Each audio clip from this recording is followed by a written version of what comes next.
반갑고 환영합니다. 여러분, 참 암이라는 게 무섭죠. 네.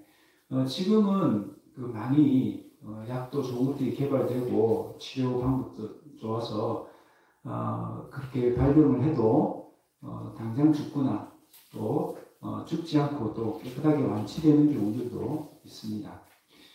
그런데 이 암도, 이 무서운 암도 조기에 발견하기만 하면 5년간 생존율이 급격하게 올라간다라고 말합니다.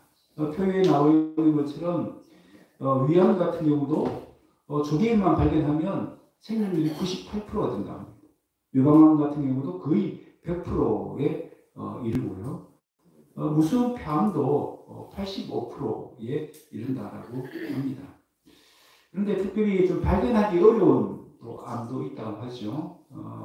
난수암이라든지 뇌종양이라든지 췌장암 같은 경우는 쉽게 잘 발견이 안 된다라고 합니다.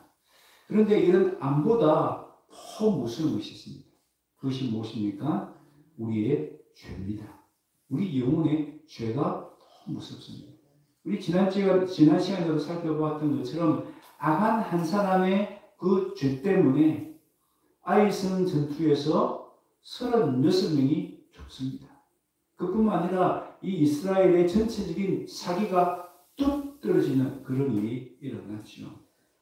그만큼 죄는 무서운 것입니다. 오늘 본문은 죄를 지었던 범인 아간을 하나님께서 찾아내시고 그를 징계하시는 내용이 나옵니다. 오늘 본문을 통해서 우리는 중요한 교훈들을 몇 가지 살펴볼 수 있는데요. 첫 번째는 죄는 숨길 수 없다는 것입니다. 16절부터 19절을 보면 하나님이 이 아간을 찾아내시는 과정이 나옵니다. 마치 양파 껍질을 벗기듯이 범위를 점점 좁혀 가십니다. 제비뽑기라는 과정을 통해서 첫 번째는 유다 지파를 뽑았고요. 그리고 유다 지파 속에서는 세라 족속을 뽑았고 세라 족속 중에서는 삽디의 가족을 뽑았고요. 마지막으로 그 삽디의 가족 중에서 삽디의 손자의 갈미의 아들인 아간을 딱 찾아내셨습니다. 여러분, 이런 과정들이 점점 진행될 때에 아간의 마음이 어떻겠습니까? 마치 포위망이 점점 좁혀오는 그 상황에 놓여있는 도망자 같은 그런 심정이 아니었겠습니까? 그런데도 자신이 범인이라는 것을 밝히지 않습니다. 왜요? 아무도 모를 거야. 내 죄는 숨길 수 있어. 감출 수 있어. 라고 생각했을 것입니다.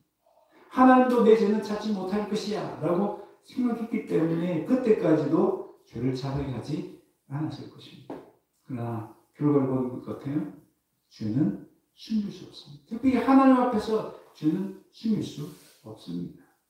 물론 사람들에게는 내 죄를 다 감출 수 있죠. 오늘 여기 앉아 계시는 분들 중에서도 다 뭔가 잘못했거나 뭔가 숨기고 싶은 그런 죄들이 있을 거예요. 그래서 사람들은 나를 몰라요. 내가 어떤 죄를 지었는지 몰라요. 그렇지만 하나님은 다 아신다는 거죠. 여러분 사도행전에 보면 아나니아와 삽비라라는 부부가 나옵니다.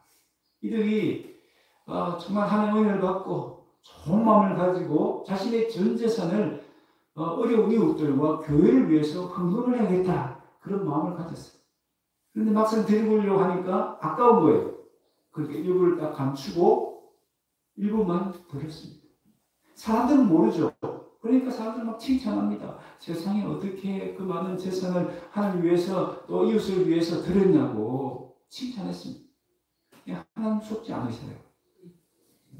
그들이 숨긴 것을 밝혀내시고 그들은 결국 하나님 무서운 징계를 받지 않았습니까? 여러분 누가복음 12장 2절 3절은 이렇게 말씀합니다. 감추인 것이 드러나지 않을 것이 없고 숨은 것이 알려지지 않을 것이 없나니. 여러분 세상에는 비밀이 많잖아요. 그리고 비밀이 무덤까지 가는 경우들도 종종 있습니다. 그래서 영원히 밝혀지지 않는 비밀이 있습니다.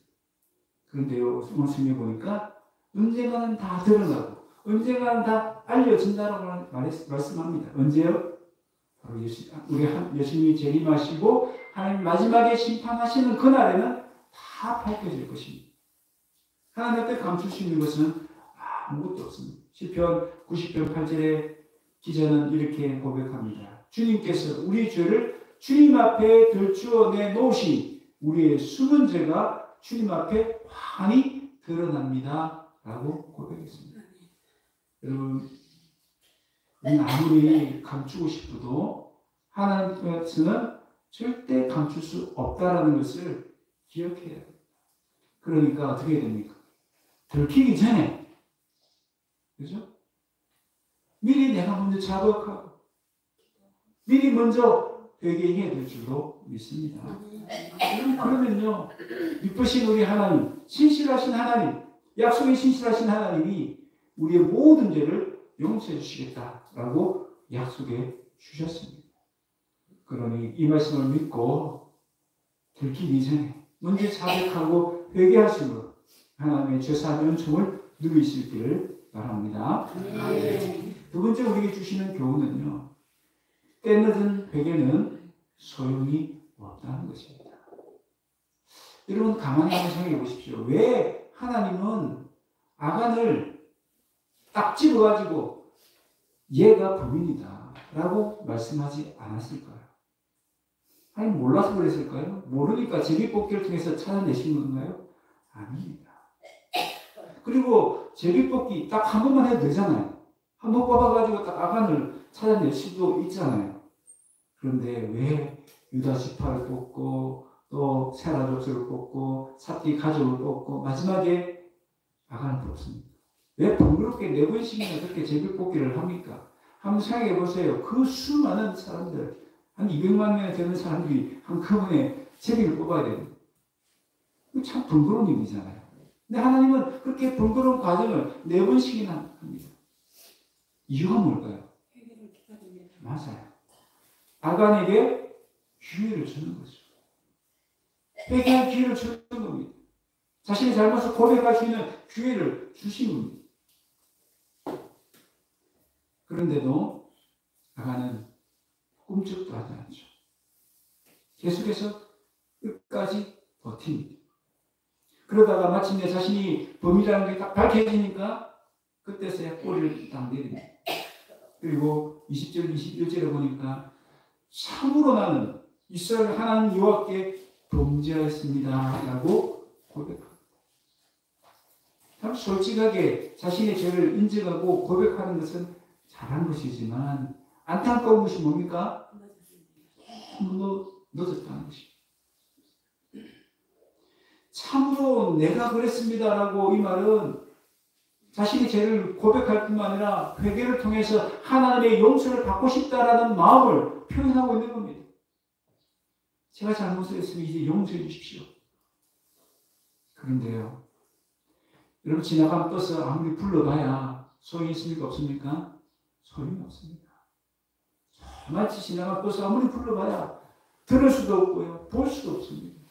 지나간 버스 붙잡아야 소용이 없는 거죠. 마찬가지입니다. 때는 회개는 소용이 없는 것입니다.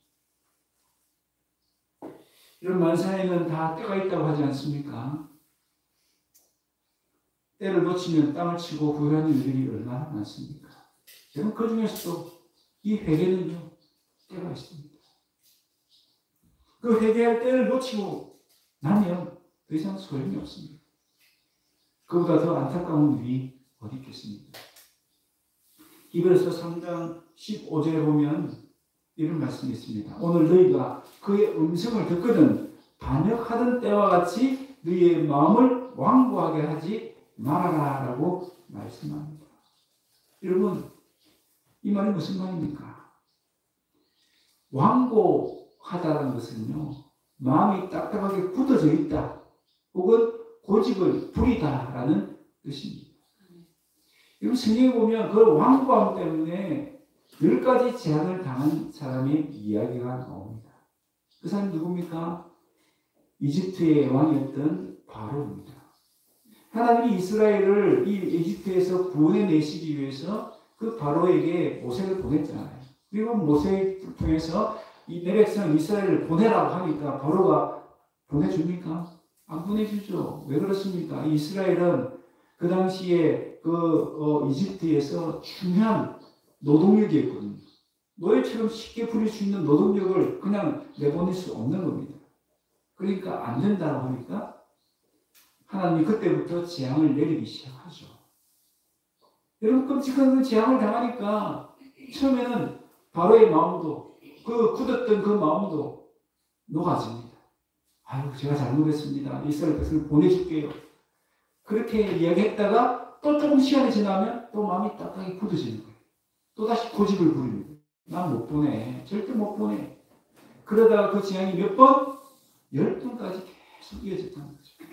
그리고 마지막 10번 재앙 때문에 누구를 잃습니까? 자신의 가장 소중한 아들, 장자, 다음 왕이 이어질 그 중요한 아들을 잃고 말았습니다. 10가지 재앙을 당한 동안 나라는 파탄에 이르렀고요. 백성들은 고통에 신음하게 되었습니다. 누구 한 사람 때문에? 바로의 완고함 때문에. 굳어진 마음 때문에. 여러분, 황소 고집을 미리 끊고 내가 잘못했으니 주님 말씀에 순종했다면 이런 10가지 재앙을 당하지 않아도 되지 않았겠습니까? 여러분, 그 10가지 재앙 다 당하고 결국은 이스라엘을 보냈잖아요. 여러분, 우리 결과를 아니까 얼마나 그 바로의 생각이 어리석었다는 걸 알죠. 처음부터 보내주지. 어차피 보내줄 것. 10가지 재앙 다 받고 나서 보내주면 무슨 소용이 있나. 그런 생각이 들지 않습니까? 여러분, 하나님 앞에 우리의 죄도 마찬가지예요. 죄를 빨리 또 회개했다면, 더 빨리 하나님 앞에 나와서 순종했다면, 그 고생 안 해도 될 건데, 그 징계 받지 않아도 될 텐데, 마지막에 하나님 심판을 받지 않을 수도 있는데, 그런 마음이 들지 않습니까? 지금 하나님이 아간에게 이 제법 뽑기를 하시는 것도 마찬가지예요. 이 제법 뽑기를 통해서 아간의 마음을 계속 두드리신 것입니다. 그의 양심에 호소하는 것이에요. 깨닫게 하시는 겁니다. 그런데도 결국은 그 회개의 기회를 놓쳐버리기 때문에 아간은 비참한 최후를 맞이하게 된 것입니다. 여러분, 하나님은 오래 참으신다고 말씀하십니다. 오래 참으시는 것 맞습니다. 그러나 영원히 참지는 않으신다. 그러니 더 늦기 전에 회개해야 합니다. 기회가 있을 때 회개해야 합니다. 여러분, 성경에 보면요, 므낫세라는 악한 왕이 나옵니다. 정말 나쁜 왕입니다. 우상 숭배하고 이스라엘 민족을 하나님부터 멀리 떠나게 만드는 그는 하나님이 정말 싫어하시고 미워하실 만한 죄인입니다. 근데 하나님이 선지자를 보내서 그에게 경고합니다. 그런데요, 이 므낫세가 바벨론에 끌려가서 그때서야 자신의 죄를 깨닫습니다. 그리고 하나님 앞에 통해 자백하고 자신의 죄를 용서해달라고 회개합니다. 그럼 하나님 어떻게 하셨을까요? 하나님 용서해 주십니다. 이 세상에 그런 나쁜 왕, 그런 악한 왕을 하나님 어떻게 용서하십니까? 그래도 하나님이 회개하면 용서해 주시는 거예요. 하나님 앞에 회개하지 못할 죄인은 아무도 없습니다. 하나님 용서하지 못할 죄인은 아무도 없는 거예요. 그런 문제는 뭡니까? 때를 놓치면 안 된다. 제가 할머니들 전도해보면 항상 하시는 말씀이 있습니다. 내가 이 나이에 무슨 교회 가서 뭘 하자고. 나이가 너무 많이 들어서 못 간다는 거죠. 가봐야 소용이 없다는 거죠. 그때 제가 하는 이야기 있습니다. 그러니까 가셔야 된다고. 더 늦기 전에 가셔야 된다고. 더 늦기 전에 예수 믿으셔야 된다고. 이제 곧 돌아가실 텐데, 그래서 하나님 앞에 설게 될 텐데, 그때 가서 내 죄가 해결되지 않으면 무슨 심판을 당하실 텐데, 더 늦기 전에 빨리 가셔야 된다. 그렇게 말합니다. 여러분, 자비로우신 우리 하나님은 오늘도 성령을 통해서 우리의 마음을 두드려 주십니다. 회개하라는 사인을 주십니다. 그럴 때마다 우리는 어떻게 해야 됩니까? 우리의 마음을 완고하지 않게 됩니다. 마음이 굳어지어서는 안 됩니다. 내일로 미워서는 안 됩니다. 즉시 해야 됩니다. 더 늦기 전에. 징벌 당하기 전에. 그럼 세 번째로 우리 주시는 교훈이 있습니다. 하나님의 진노 속에는 하나님의 은혜가 감춰져 있다는 것입니다. 오늘 본문에 보면요, 이 아간과 그의 가족들이 비참한 처우를 당합니다. 성경에 보니까 이스라엘 사람들에게 돌을 다 들게 하고는 그들 향해서 치게 만듭니다. 정말 잔인하고 끔찍한 죽음이죠. 여러분 어떻게 생각하세요?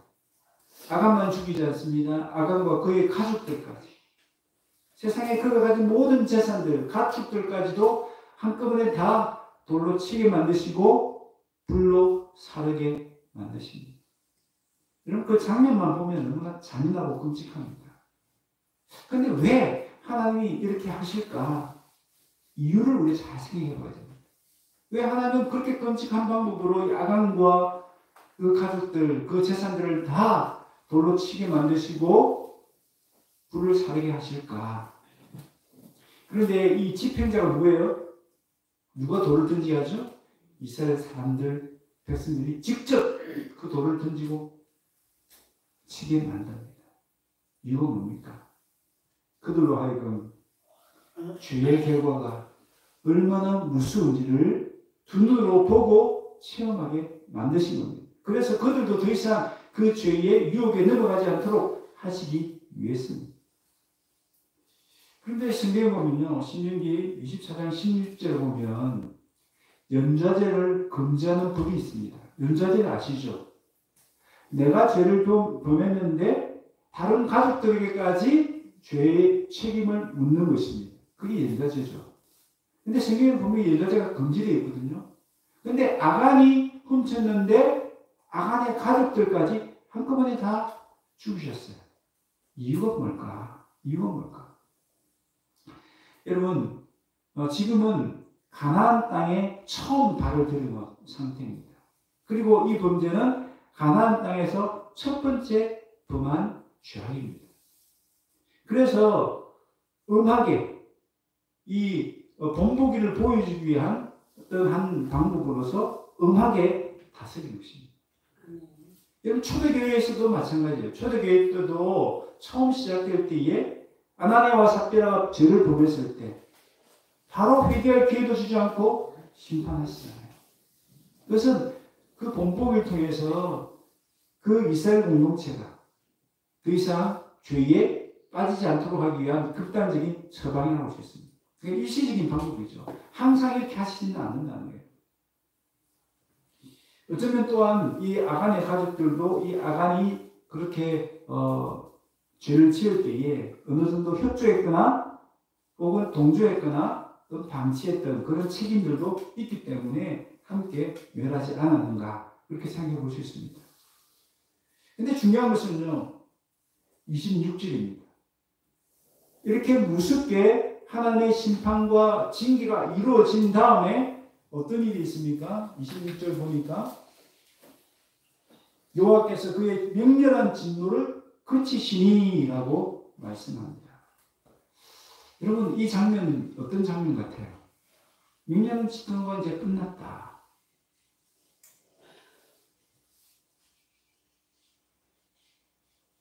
여러분 먹구름이 잔뜩 끼고 천둥번개가 치고 그렇게 캄캄했던 날이 갑자기 다 물고기 그치고 햇살이 따뜻하게 비치면 여러분 기분이 얼마나 좋아요.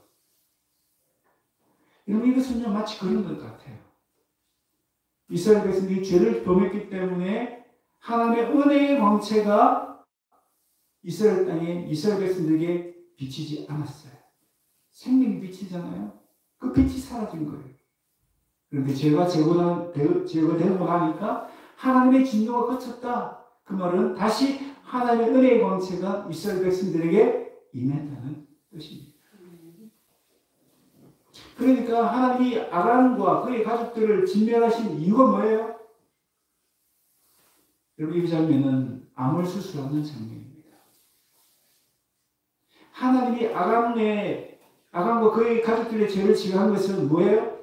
우리 몸에서 암덩어리를 제거한 것과 똑같다는 것입니다. 여러분, 의사가 암덩어리를 제거했다고 해서 잔인하다고 얘기합니까? 그런 사람 없죠. 없습니다. 하나님이 이 아간과 그의 가족들을 멸하신 것은 이스라엘 그 공동체에 있는 죄, 암덩어리, 그것을 제거한 수술과 똑같다는 것입니다. 여러분, 우리는 그런 면에서 보면요, 우리는 다 환자들입니다. 환자들. 암보다 더 무서운 죄라는 암덩어리를 가진 영적인 환자들이죠. 아까 제가 저 옆방에 있는데 우리 할머니 성도들이 그런 얘기를 하더라고요. 행복 남는 잔치에 손님들이 많이 와서 기쁘다고. 근데 손님들이 아니고 영적으로 보면 다 누굽니까? 환자들입니다. 환자들. 영적인 치유가 필요한, 영적인 구원이 필요한 다 환자들이에요. 여러분, 우리도 다 그런 환자들 출신들 아닐까요? 그 죄라는 암덩이를 가지고 있던 다 환자 출신들이에요. 암으로 죽어가는 환자처럼 죄로 죽을 수밖에 없는 그런 죄인들이었습니다. 그런데 예수님이 오셔서 우리를 대신해서 그 죄값을 다 지불해 주셨기 때문에 우리는 깨끗이 그 암덩어리가 제거되어서 그 죄가 제거되어서 하나님 백성이 된 줄로 믿습니다. 네. 여러분, 하나님이 이렇게 징계하시는 그 마음이 어떠실까? 여러분이 자녀들 징계할 때 마음이 기쁘시나요? 나는 그 아들 징계하기 때문에 기분이 좋아. 그런 부모들 계시나요? 아니잖아요. 징계하면서도 부모의 마음은 아픈 거예요. 그러나 징계를 통해서만 이 아이를 바로 잡을 수 있으니까, 이 아이를 살릴 수 있으니까 마음이 아파도 징계를 하는 겁니다. 우리 하나님 마음도 그런 거예요. 아간을 죽이는 것, 아간의 가족들을 죽이는 것, 하나님 기뻐서, 마음이 좋아서 그러신 것이 아닌 겁니다. 마음은 아파도 그걸 징계해야만 이스라엘 공동체를 살릴 수 있기 때문에, 그들을 구원하시기 위해서, 그들을 살리시기 위해서 그렇게 하신 겁니다. 여러분, 이 가족들이 징계를 당한 장소가 성경에 보니까 어디? 아골 골짜기라고 기록되어 있습니다. 그런데 호세아의 성경에 보면요, 하나님이 이 아골 골짜기를 소망의 문으로 변화시켜 주시겠다라고 말씀해 주셨어요. 호세아서 2장 15절에 보면 이런 말씀이 있습니다. 거기서 비로소 그에게 포도원을 주고 아골 골짜기로 소망의 문을 삼아 주리니라고 말씀하셨습니다. 여러분, 아골 골짜기는요, 죄로 말미암아서 심판과 징계를 받은 그 장소였습니다. 정말 불길한 장소죠. 정말 가기 싫은 장소입니다. 거기는 심판이 있고 거기는 징계가 있습니다. 죽음이 있는 장소였습니다. 그런데 그곳을 소망의 문으로 바꾸어 주시겠다라고 약속해 주셨습니다. 이 말씀이 어디에서 이루어집니까? 바로 우리 예수님이 십자가 골고다에서 그 십자가를 지심으로 이루어졌습니다. 아골 골짜기, 징계를 받을 수밖에 없고 심판을 받을 수밖에 없었던 우리가 그 골고다에 계시는 골고다에서 십자가를 지신 예수님 때문에 구원을 얻고 소망을 얻게 된 줄로 믿습니다. 네. 그러니 이 하나님의 심판 속에는 하나님의 놀라운 구원과 우리를 살리시고자 하는 하나님의 은혜가, 사랑이 담겨져 있다라고 할 수 있는 것입니다. 여러분, 죄를 지은 아간이 심판을 받음으로 이스라엘 백성이 살게 되었습니다. 하나님이 아간을 괴롭게 하심으로 이스라엘을 괴롭게 했던 그 죄가 다 끝났습니다. 해결되었습니다. 그런데요, 하나님이 아간을 죽였던 것처럼 2000년 뒤에는 누구를 괴롭게 하십니까? 누구를 죽이십니까? 자신의 아들, 독생자 예수님을 괴롭히시고 그를 죽이십니다. 그래서 괴로움을 당하던 우리가 다시 살아난 줄로 믿습니다. 아멘. 여러분, 이 하나님의 징계 속에는 우리를 구원하시고자 하는, 우리를 살리시고자 하는 하나님의 은혜, 하나님의 사랑이 감춰져 있는 줄로 믿습니다. 아멘. 여러분, 다윗은요, 이스라엘을 왕으로서 해서는 안 되는 끔찍한 죄를 지었습니다. 지금 기준으로 생각해도 도저히 용서받을 수 없는 죄인입니다. 자신의 충성스러운 우리아라는 그 장군의 아내를 버렸습니다.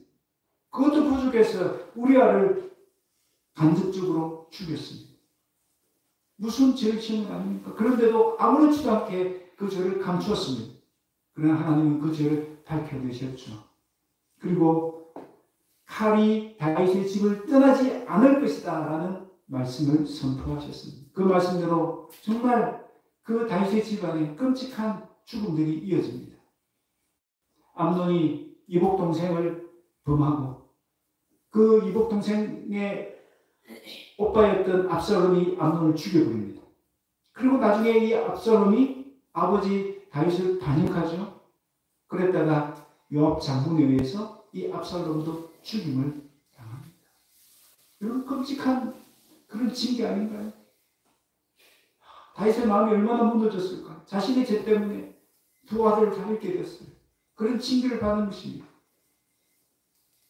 그런데 그 징계를 통해서 다윗은 어떤 사람으로 변화합니까? 여러분 시편 51편에 보면 그 다윗이 자신의 범죄에 대해서 얼마나 깊이 회개하는지가 나옵니다. 그 깊은 회개를 통해서 다윗은 다시 하나님과의 관계를 회복하게 되었고 다시 하나님의 거룩한 백성으로 거듭날 수 있었습니다. 그래서 성경에 보면 그 다윗을 하나님의 마음에 합한 자라고 그렇게 불러주십니다.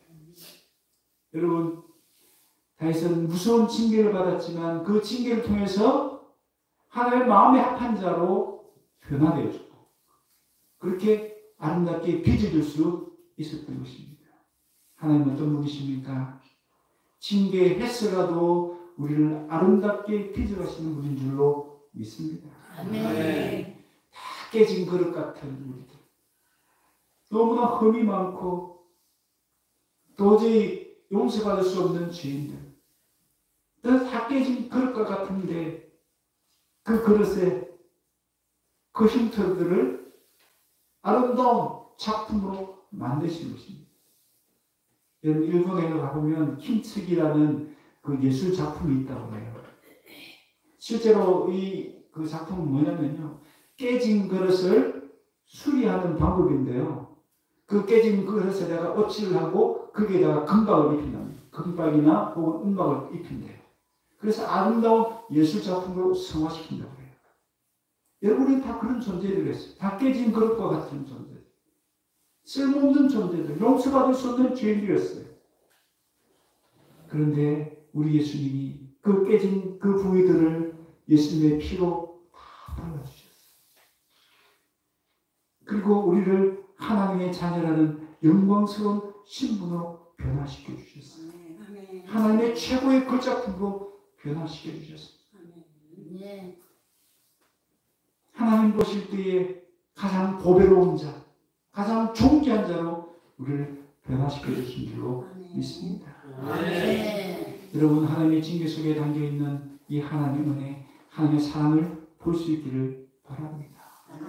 그래서 우리도 다윗처럼 징계당할 때 주님께 진실하게 회개함을 그렇게 하나님 마음에 합한 자라고 다시 거듭날 수 있는 저희 되시기를 바랍니다. 여러분 회개하지 않고 숨기는 죄는 우리 영혼에 숨어있는 시한폭탄과 같습니다. 여러분 시한폭탄 아시죠? 시간 되면 뻥 터지는 겁니다.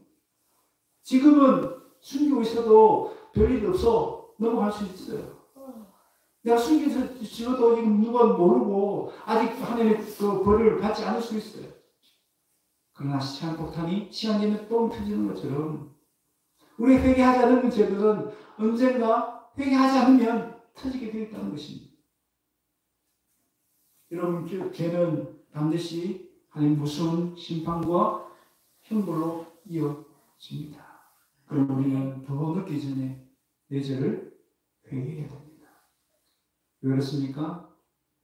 내가 내 죄를 진멸하지 않으면 내가 진멸당할 수 있기 때문입니다. 더 이상 죄를 감추지 마십시다. 회개도 유통기한이 있습니다. 때늦기 전에 회개해야 됩니다. 무엇보다 하나님의 진노 속에 나를 회복하시고 살리시기 위한 하나님의 사랑과 은혜가 감춰져 있다는 것을 기억하십시다. 그래서 오늘도 내가 죄를 지으면 하나님의 진노의 칼로 내 안에 있는 암덩어리들을 다 제거해 주십니다. 그 하나님의 진노 속에 감춰져 있는 하나님의 은혜를 기대하시고 그 은혜를 힘으로 살아가시기를 바랍니다. 그래서 다윗처럼 하나님의 마음에 합한 자로 다윗이 될 수 있기를 주의 이름으로 축원합니다. 우리 시간의 말씀을 기억하면서 함께